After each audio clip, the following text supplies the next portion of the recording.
Glenn Rosa, Glenn-Rosa. Deanna Rosa, Deanna-Rosa. As a parent, you want your son to ultimately be prepared for every time he goes on the field. And my son Victor came to me and said, "Dad, I'm going to work out with Supreme." And I'm like, "Who's Supreme?"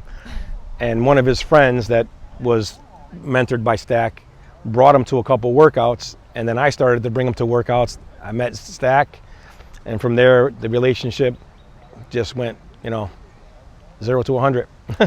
with Supreme versus normal workouts you would get at like a boys club or a high school, he's like next level. I also noticed that on the Twitter feed with Supreme, he's big because I worked 31 years for Stop and Shop.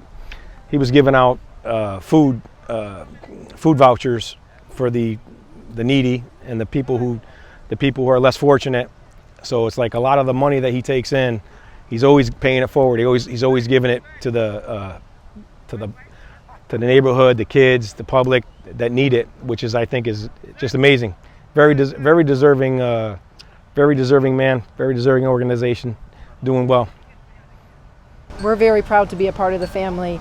We're from Bristol, Connecticut, which is about 30 minutes away, and he welcomes all people from all different backgrounds and ethnicities.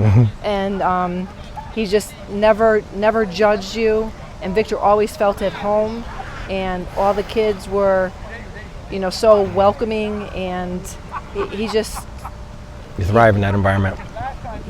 Victor thrived in the environment, and Stack is just, again, he doesn't care where you're from or how much money you have or don't have. He treats everyone the same, and that's what I like about it. I feel if you want to have access to make yourself better, you have to have the desire and the heart to go and obtain that.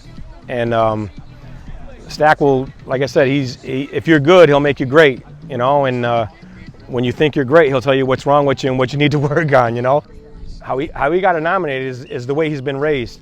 Because I've always raised both of my boys. I have 2 sons, and I raised them both, and I've always told them and instilled in them, when you have been somewhere and you get somewhere, you give back.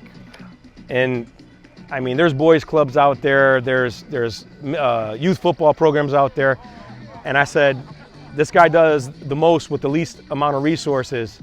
He's so deserving of it, and it was like a no-brainer. Victor hit him up real quick, and Stack was kind of like, I'm doing what? I'm getting what? And it was almost like a pleasant shock or a pleasant surprise for both of them, and my son was overfilled with joy just to let him know. He could have chose the Bristol Boys and Girls Club because he's from Bristol. He could have chose, he played football for Bristol Youth Football. Those are both great organizations, yet Stack was that one step above where he really put in the work, and he really was a true mentor, and he helped Victor achieve his dreams. He got him in front of all these schools, and Victor put in the work and put in the academics, but Stack was the foundation, and without Stack, I don't think Victor would be the Gatorade Player of the Year.